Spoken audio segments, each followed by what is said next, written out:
রাজবাড়ীতে সেনাবাহিনীর শীতকালীন মহড়া পরিদর্শন করলেন প্রধান উপদেষ্টা। দেশের সার্বভৌমত্ব রক্ষায় সর্বদা প্রস্তুত থাকার নির্দেশ। আভিযানিক দক্ষতা অর্জন করে দেশের সার্বভৌমত্ব রক্ষায় বাংলাদেশ সেনাবাহিনীর সদস্যগণ সর্বদা প্রস্তুত থাকে। বাতিলই থাকছে তারেক রহমানের চাঁদাবাজির 4 মামলা। লিভ টু আপিল খারিজ। এখনো দেশে ফেরার পরিবেশ হয়নি বললেন সালাউদ্দিন। এখনো পর্যন্ত আমরা মনে করি ওনাকে নিয়ে আসার জন্য সম্পূর্ণ পরিবেশ আমরা সৃষ্টি করতে পারিনি, সেজন্য অল্প কিছু সময় লাগবে, অতি অবশ্যই আসবে। জনগণের ভোটাধিকার ফিরিয়ে দিতে সুষ্ঠু নির্বাচন উপহার দিতে চান সিইসি। নির্ভুল ভোটার তালিকা প্রণয়নে কর্মকর্তাদের নির্দেশ। বিনিয়োগের পরিবেশ নষ্ট করে গেছে বিগত সরকার, মন্তব্য পররাষ্ট্র উপদেষ্টার। অতীত অভিজ্ঞতা ব্যবসা করতে আসছে সৌদির আরামকো কোম্পানি।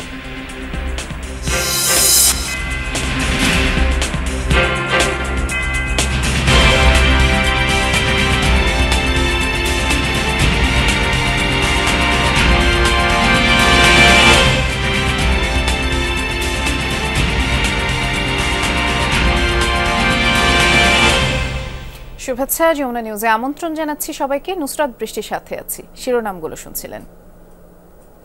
দেশের সার্বভৌমত্ব রক্ষায় সেনাবাহিনীকে সর্বদা প্রস্তুত থাকার নির্দেশ দিয়েছেন প্রধান উপদেষ্টা ডক্টর মোহাম্মদ ইউনূস। দুপুরে রাজবাড়ীতে সেনাবাহিনীর শীতকালীন মহড়া শেষে দেয়া বক্তব্যে এই নির্দেশনা দিয়েছেন তিনি। সেনাবাহিনীকে নিয়মিত প্রশিক্ষণ চালিয়ে যাওয়ার আহ্বানও জানান প্রধান উপদেষ্টা। আর সেই সাথে আয়োজিত মহড়ার প্রশংসা করেন ডক্টর ইউনূস।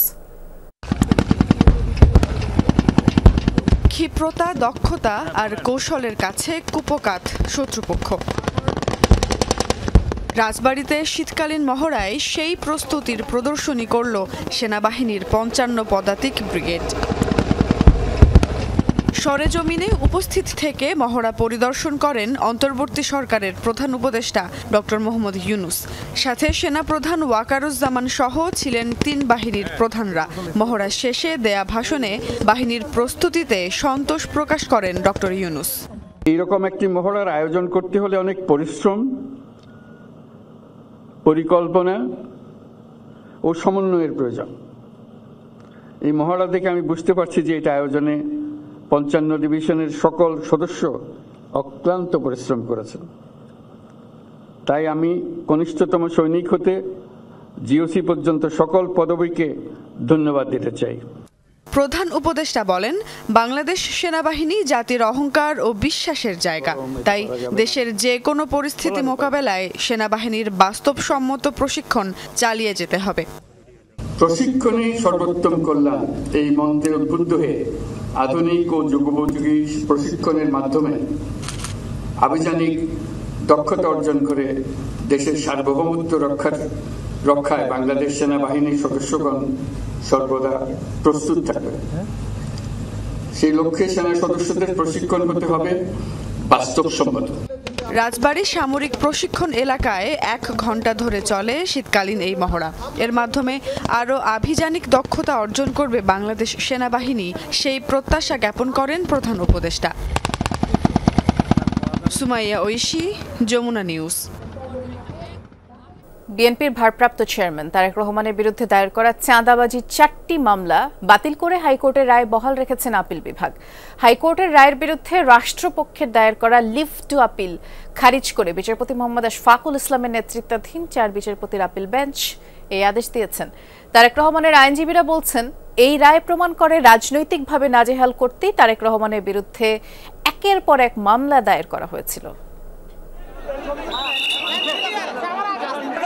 বিএনপির ভারপ্রাপ্ত চেয়ারম্যান তারেক রহমানের বিরুদ্ধে 2007-8 সালে 17টি মামলা হয়েছিল সেনা সমর্থিত সরকারের আমলে। এর মধ্যে ছিল গুলশান, কাফরুল, শাহবাগ এবং ধানমন্ডি থানায় দায়ের হওয়া চাঁদাবাজির এই 4 মামলা। 5 আগস্ট রাজনৈতিক পট পরিবর্তনের পর অন্য অনেক মামলার মতোই গত 23 অক্টোবর চাঁদাবাজির এই 4 মামলাও বাতিল করে দেয় হাইকোর্ট। হাইকোর্টের এই রায়ের বিরুদ্ধে রোববার রাষ্ট্রপক্ষের লিভ টু আপিলের শুনানি হয় সর্বোচ্চ আদালতে। রাষ্ট্রপক্ষের শুনানি শেষে হাইকোর্টের রায় বহাল রাখা হয় আপিল বিভাগেও। রাষ্ট্রপক্ষের যে আপিল, সেই আপিলটা ডিসমিস করা হয়েছে। তার মানে দাঁড়ালো হাইকোর্ট ডিভিশন মামলাগুলো যে বাতিল করেছিলেন সেই বাতিলের রায় কার্যকর থাকলো। রায়ের মাধ্যমে প্রমাণিত হলো সেই মামলাগুলো মিথ্যা বানোয়াট এবং মামলাগুলোর কোনো আইনগত ভিত্তি ছিল না। আইনজীবীরা বলছেন এই 4 মামলা প্রমাণ করে এর মাধ্যমে কতটা নির্যাতন এবং রাজনৈতিকভাবে হ্যায় প্রতিপন্ন করা হচ্ছে তারেক রহমানকে।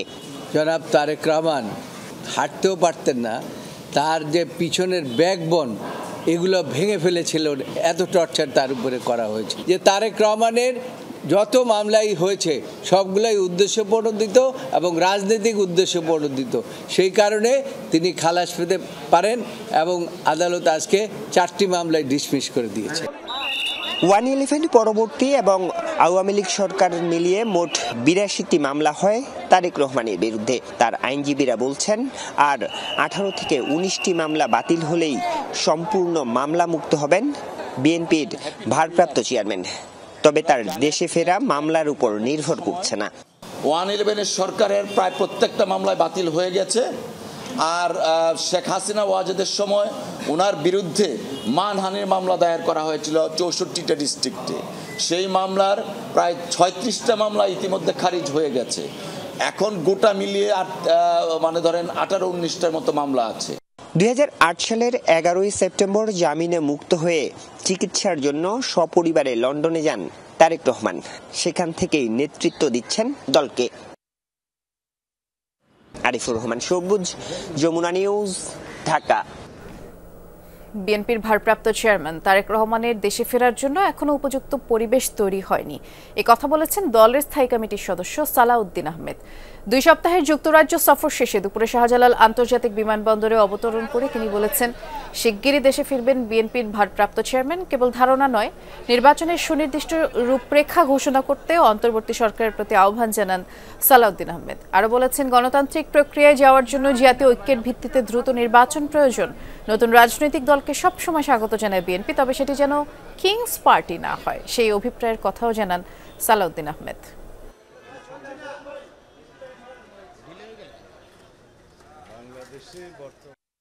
এখনো পর্যন্ত আমরা মনে করি ওনাকে নিয়ে আসার জন্য সম্পূর্ণ পরিবেশ আমরা সৃষ্টি করতে পারিনি, সেজন্য অল্প কিছু সময় লাগবে, অতি অবশ্যই আসবেন। গণতান্ত্রিক পরিবেশে এবং বাংলাদেশের এই অবস্থায় নতুন রাজনৈতিক শক্তির যদি উদয় হয় আমরা স্বাগত জানাবো, তবে সেটা যেন কিংস পার্টি টাইপের এবং সরকারি সহযোগিতায় না হয়ে তারা সুষ্ঠু ধারায় রাজনৈতিক প্রক্রিয়ার মধ্যে জন্মগ্রহণ করে, সেটাই ভালো। মানুষের ভোটাধিকার ফিরিয়ে দিতে এবং জাতিকে সুষ্ঠু নিরপেক্ষ নির্বাচন উপহার দিতে প্রতিজ্ঞাবদ্ধ ইসি, এমনটা বললেন প্রধান নির্বাচন কমিশনার এএমএম নাসির উদ্দিন। তার মন্তব্য, গত 15 বছর ধরে নির্বাচন কলুষিত হয়েছে। জানিয়েছেন ভোটারদের আস্থায় আনতে প্রয়োজনীয় সবকিছুই করবে কমিশন। আর জনগণের প্রত্যাশা পূরণে কর্মকর্তাদের স্বচ্ছতার সাথে কাজ করার নির্দেশ দিয়েছেন নির্বাচন কমিশনাররা। গেল বৃহস্পতিবার খসড়া ভোটার তালিকা প্রকাশ করে নির্বাচন কমিশন। নতুন 18 লাখ ভোটারের নাম লিপিবদ্ধ হয়েছে তালিকায়। স্বচ্ছতা আনতে এবার প্রত্যেক ভোটারের তথ্য যাচাই বাছাই করা হবে। 20 জানুয়ারি থেকে বাড়ি বাড়ি গিয়ে শুরু হবে হালনাগাদ কার্যক্রম। আমি আমার বর্তমান অবস্থান থেকে এরই ধারাবাহিকতায় কর্মকর্তাদের প্রশিক্ষণের আয়োজন করেছে ইসি। গত 15 বছরে নির্বাচন ব্যবস্থার উপর আস্থাহীনতা তৈরি হয়েছে, তবে পরিবর্তিত পরিস্থিতিতে বিশ্বাস ফেরানোর চেষ্টা করছে ইসি, যা কমিশনারদের সামনে বড় সুযোগ। গ্রহণযোগ্য নির্বাচন অনুষ্ঠানে কোনো অস্বচ্ছতা বরদাস্ত করা হবে না, জানান কমিশনাররা। আপনার লিডারশিপের উপরেই আমার মনে হয় নির্ভুল ভোটার তালিকা প্রণয়নের একটা অন্যতম ফ্যাক্টর। মানুষের অনীহা আস্থার ভাব মানুষকে সৃষ্টি করতে হবে, আর সেই আস্থা আমার মনে হয় নির্ভুল ভোটার তালিকা প্রণয়নের একটা অন্যতম ফ্যাক্টর। মানুষের অনীহা আস্থার ভাব মানুষকে সৃষ্টি করতে হবে, আর সেই আস্থার ভাব সৃষ্টি হবে প্রথম দিন থেকে। আপনি যে যাচ্ছেন আপনি আস্থার ভাব সৃষ্টি করবেন। একটা একটা করে তালিকা আমাদেরকে চেক করতে হবে। এবার অপরাপর সময়ের মতন গতানুগতিকভাবে করলে হবে না। গতানুগতিকভাবে করলে পারে আমাদের যে সীমাবদ্ধতার কথাগুলো আমি শুরুতেই বললাম, পারসেপশনের কথা বললাম, মানুষের ধারণার কথা বললাম, এগুলো থেকে যাবে। আমরা নির্বাচন যেভাবে কলুষিত হয়েছে সেইটাকে পুনরুদ্ধার করার জন্য আমাদের যা যা করার লাগে তাই করব। আবারও অনুরোধ করছি, সামান্যতম অবহেলা, সামান্যতম অস্বচ্ছতা, সামান্যতম ফাঁকিবাজি যাতে না হয়। একটা সঠিক ভোটার তালিকা চাই, যেটা একটা ক্রেডিবল ইলেকশনের জন্য, নির্বাচনের জন্য পূর্বশর্ত। সিইসি বলেন, ক্রান্তি লগ্নে কমিশন দায়িত্ব নিয়েছে, তাই জনগণের প্রত্যাশাও অনেক বেশি। গতানুগতিক পন্থায় চিন্তার সুযোগ নেই। পাশাপাশি বলেন, কর্মকর্তাদের মন মানসিকতার পরিবর্তন না হলে কোনো সংস্কারই ভালো কিছু বয়ে আনবে না। জাতির প্রতি প্রতিশ্রুতি হচ্ছে একটা free, fair and credible election জাতিকে উপহার দেওয়া, যেটা একদিন জাতি বঞ্চিত হয়েছে। তাদের এই বঞ্চনার দুঃখ তারা বলার জন্য আছে, আমরা আছি। তা আমরা দায়িত্ব নিয়েছি ইনশাল্লাহ তাদের বঞ্চনা যাতে আমরা ঘুচাইতে পারি। নির্ভুল ভোটার তালিকা প্রণয়নে কর্মকর্তাদের গুরুত্বের সাথে কাজ করার আহ্বান জানান প্রধান নির্বাচন কমিশনার। সব সংস্কারের বড় সংস্কার হলো নিজেকে, নিজের আত্মাকে সংস্কার করা। Lovely Bithi, Jamuna news, Dhaka. আওয়ামী লীগ সরকারের কারো কারো অসহযোগিতার কারণে বিশ্বের বৃহত্তম তেল কোম্পানি আরামকো একাধিকবার চেষ্টা করেও বাংলাদেশে বিনিয়োগ করতে পারেনি বলে অভিযোগ করেছেন সৌদি রাষ্ট্রদূত ইসা বিন ইউসুফ আল দুহাইলান। আর এই অভিযোগের সত্যতা স্বীকার করে পররাষ্ট্র উপদেষ্টা তার সমাধানের তাগিদ দিয়েছেন। অর্থ উপদেষ্টা জানিয়েছেন, সৌদি আরামকোর মতো দক্ষিণ কোরিয়ার স্যামসাং কোম্পানিকেও বিনিয়োগ করতে দেয়নি বিগত সরকার। বাংলাদেশে সৌদি আরবের বিনিয়োগ ও বাণিজ্য সম্ভাবনা নিয়ে গবেষণা করেছে পররাষ্ট্র মন্ত্রণালয় ও বেসরকারি সংস্থা পলিসি এক্সচেঞ্জ বাংলাদেশ। সেই রিপোর্টের প্রকাশনা অনুষ্ঠানে সৌদি আরবকে বাংলাদেশের অকৃত্রিম বন্ধু উল্লেখ করে রাষ্ট্রদূত বলেন, ঢাকার কোনো ইস্যুতে না নেই রিয়াদের। তবে সৌদি বিনিয়োগকারীরা এদেশে আসতে আগ্রহী হলেও নানা মারপ্যাচে তাদের নিরুৎসাহিত করার অভিজ্ঞতা তুলে ধরেন প্রভাবশালী এই কূটনীতিক। নিজ দেশের তেল কোম্পানি আরামকো একাধিকবার চেষ্টা করেও কেন এখানে বিনিয়োগে সফল হয়নি তাও জানান রাষ্ট্রদূত। আরামকো বিশ্বের সবচেয়ে বড় কোম্পানি। তারা 2-3বার চেষ্টা করেছে, কিন্তু এ ধরনের বড় বিনিয়োগ প্রকল্প প্রধানমন্ত্রীর কার্যালয় থেকে সুনির্দিষ্ট মন্ত্রণালয়ে গেলে আটকে যেত। আমরা বুঝি সবাই না, ব্যক্তি স্বার্থে কেউ কেউ এমন করেছে। Aramco, as my brother say, came between 2016 and 2019 3 times to Bangladesh with high profile delegations, but nobody received them. এ সময় সৌদি আরবে দক্ষ জনশক্তির ব্যাপক চাহিদা এখন আছে উল্লেখ করে সেই সুবিধা নেওয়ার কথা বলেন রাষ্ট্রদূত।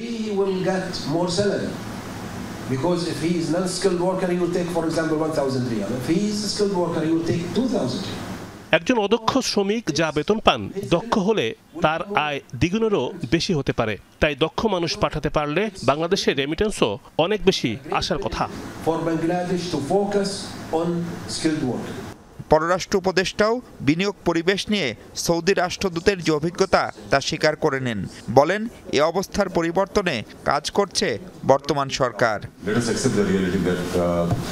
Although we have been claiming for a long time that we have the most investor-friendly atmosphere, but then in practical ground, that has not been the truth all the time. বাস্তবতাটা স্বীকার করি, দীর্ঘদিন আমরা দাবি করেছি সবচেয়ে বিনিয়োগ বান্ধব পরিবেশ আছে, কিন্তু বাস্তবতা ভিন্ন। আমি আশ্বস্ত করতে চাই এই অবস্থা পাল্টাতে কাজ করছি আমরা। এরপর সৌদি বিনিয়োগকারীরা আসলে ভিন্ন অভিজ্ঞতা হবে তাদের। অনুষ্ঠানের প্রধান অতিথি অর্থ উপদেষ্টা জানান, কেবল সৌদি আরব নয়, আরও কিছু দেশের বিনিয়োগকারীরাও চলে গেল সরকারের সময়। রাজনৈতিক সরকারের মতো দীর্ঘদিন ক্ষমতায় না থাকলেও কিভাবে বিদেশি বিনিয়োগকারীদের আশ্বস্ত করা যায় তেমন কিছু করে যেতে তারা সচেষ্ট বলেও জানান ডক্টর সালেউদ্দিন আহমেদ।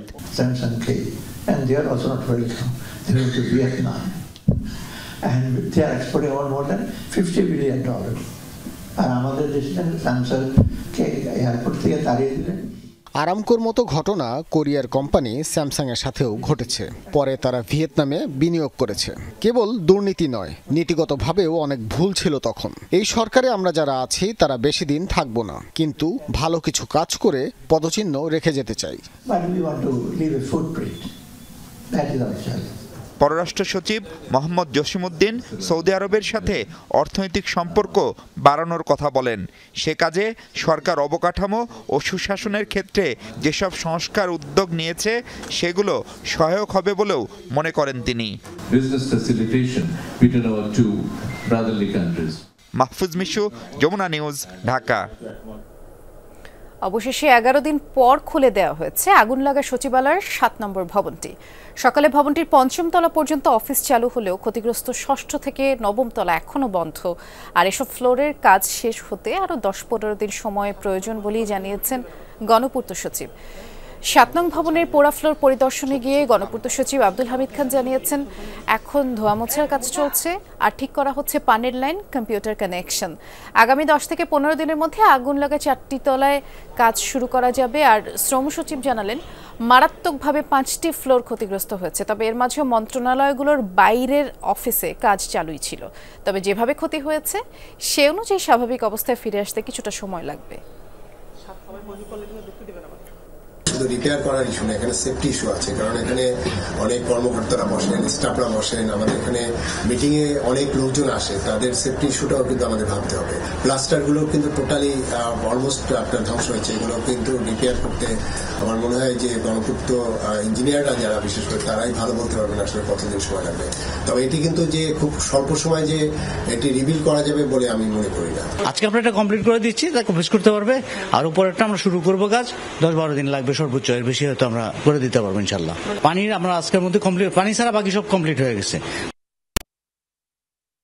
263 কোটি টাকার অনিয়ম খতিয়ে দেখতে উপানুষ্ঠানিক শিক্ষা ভবনে অভিযান চালিয়েছে দুর্নীতি দমন কমিশন দুদক। আউট অফ চিলড্রেন এডুকেশন প্রজেক্টের আওতায় সারা দেশে কোটি কোটি টাকার অনিয়ম হয়েছে বলে দুদক কর্মকর্তারা অভিযোগ করেছেন। এ সময় প্রকল্প সংশ্লিষ্ট কর্মকর্তা ও শিক্ষা ব্যুরোর কর্মকর্তারা তাৎক্ষণিক তথ্য দিতে পারেননি। দুদকের কাছে তথ্য দিতে একদিন সময় চান তারা। আর অভিযান পরিচালনাকারী দুদক কর্মকর্তারা জানিয়েছেন, প্রকল্পে দক্ষ এনজিওকে কাজ না দিয়ে নিজেদের মতো এনজিও বানিয়ে টাকা ভাগাভাগি করা হয়েছে বলে অভিযোগ রয়েছে। সবকিছুই খতিয়ে দেখা হচ্ছে। আর এর সাথে প্রাথমিক শিক্ষা অধিদপ্তরের কারো সংশ্লিষ্টতা থাকতে পারে বলেও জানায় দুদক। 263 কোটি টাকার ব্যয় অনিয়ম হয়েছে সারা দেশব্যাপী, এটা একটা মেইন ইস্যু ছিল। আমরা এই রিলেটেড ডকুমেন্ট চেয়েছি। স্পেশালাইজড এবং প্রশিক্ষিত এনজিওদেরকে সারা দেশে কার্যাদেশ, মানে তাদেরকে এই কাজের সাথে যুক্ত করার কথা ছিল। প্রশিক্ষিতদেরকে না দিয়ে ওই বিগত সরকারের যারা লোকজন ছিল ওনাদের মাধ্যমে একটা এনজিও করে ওনাদেরকে কাজ দিয়ে দেওয়া হয়েছে, অর্থটা লোপাট করা হয়েছে। ওনারা ফার্স্ট প্রায়োরিটিতে একটা সারসংক্ষেপ চেয়েছেন, সেটা দিয়েছি, এবং বাকি সিরিয়ালি যে সমস্ত তথ্য চেয়েছেন আমরা রেডি করে কালকে দিয়ে দেব। আওয়ামী লীগের শাসনামলে সাংবাদিকদের বিরুদ্ধে দায়েরকৃত হয়রানিমূলক মামলা প্রত্যাহারের সুপারিশ প্রস্তাব করবে গণমাধ্যম সংস্কার কমিশন, এমনটা জানিয়েছেন কমিশন প্রধান কামাল আহমেদ। সকালে চট্টগ্রাম জেলা প্রশাসক কার্যালয়ে গণমাধ্যম সংস্কার কমিশনের সাথে বিভাগের গণমাধ্যম কর্মীদের সাথে মতবিনিময় সভা শেষে এসব কথা তিনি বলেছেন। গত 15 বছর অনেক সংবাদ মাধ্যম ফ্যাসিবাদের লেজুর বৃত্তি করেছে। দলীয় প্রভাবের কারণে সাংবাদিকতা অনেক ক্ষেত্রেই বিশ্বাসযোগ্যতা হারিয়েছে বলেও মন্তব্য করেন কামাল আহমেদ। এ সময় গণমাধ্যমকে স্বাধীন, শক্তিশালী, বস্তুনিষ্ঠ করতে সাংবাদিকদের মতামত সরকারের কাছে তুলে ধরা হবে বলেও জানান কমিশন প্রধান। সরকারি ব্যবস্থাটা ছিল সেটা হলো যে পরিদর্শন। হয়রানিমূলক মামলায় যারা ক্ষতিগ্রস্ত হয়েছেন, জেল খেটেছেন, দিনের পর দিন কাজ করতে পারেননি, সে সমস্ত ব্যক্তিদের মামলাগুলো প্রত্যাহারের বিষয়টা আসলেই অগ্রাধিকারের ভিত্তিতেই বলা দরকার, যে এই হয়রানিগুলো মামলাগুলো যেন নিষ্পত্তি করা হয়, প্রত্যাহার করে ফেলা হয়। চলতি বছরের মধ্যে গ্রহণযোগ্য নির্বাচন দেওয়ার আহ্বান জানিয়েছেন বিএনপির ভাইস চেয়ারম্যান শামসুজ্জামান দুদু। সকালে প্রেস ক্লাবে এক আলোচনা সভায় এই আহ্বান জানিয়ে তিনি বলেছেন, যারা ছাত্র জনতার উপর গুলি করেছে তারা এখনো স্ব পদে বহাল আছে। এমনকি যারা ভোটারবিহীন নির্বাচন করেছেন তাদের অনেকেই ইসিতে স্বপদে বহাল আছেন। দেশ পরিবর্তন করতে গেলে এই বিষয়ে আগে নজর দিতে হবে বলে মন্তব্য করেন তিনি। এ সময় বিএনপি চেয়ারপারসনের উপদেষ্টা হারুনুর রশিদ বলেছেন, জাতীয় ঐক্যের যে পরিবেশ তৈরি হয়েছিল সেটা এখন দেখা যাচ্ছে না। যারা বিএনপিকে প্রতিপক্ষ করে কটাক্ষ করে জুলাইয়ের আগে তারা কোথায় ছিল এমন প্রশ্নও রাখেন তিনি। যদি সরকার এই নির্বাচনের ব্যাপারে সুস্পষ্ট ঘোষণা এবং সুস্পষ্ট ব্যাখ্যা না দেয়, আমরা মনে করব যে একটা ষড়যন্ত্র চক্রান্ত এই সরকারের ভিতরেই রয়েছে। সুতরাং আমরাও কিন্তু সুস্পষ্টভাবে এটা মোকাবেলা করার জন্য রাস্তায় নামতে বাধ্য। আমরা নিশ্চিত হতে চাই এই বছরের মধ্যে গ্রহণযোগ্য একটি নির্বাচন হবে, এটা আমরা প্রত্যাশা করতে চাই। মুক্তিযুদ্ধের অর্জিত মীমাংসিত বিষয়গুলোতে প্রশ্নবিদ্ধ করলে তা আমাদের অগ্রযাত্রাকে বাধাগ্রস্ত করবে বলে মন্তব্য করেছেন গণফোরামের এমিরেটাস সভাপতি ডক্টর কামাল হোসেন। সকালে প্রেস ক্লাবে সংবাদ সম্মেলনে তিনি বলেছেন, সংবিধানে জন আকাঙ্ক্ষা অনুযায়ী সংযোজন বিয়োজন করা রাষ্ট্রেরই একটি প্রক্রিয়া, তবে ৭২ সংবিধানের কবর রচনা করার কোনো প্রয়োজনীয়তা নেই বলেও মন্তব্য করেন তিনি।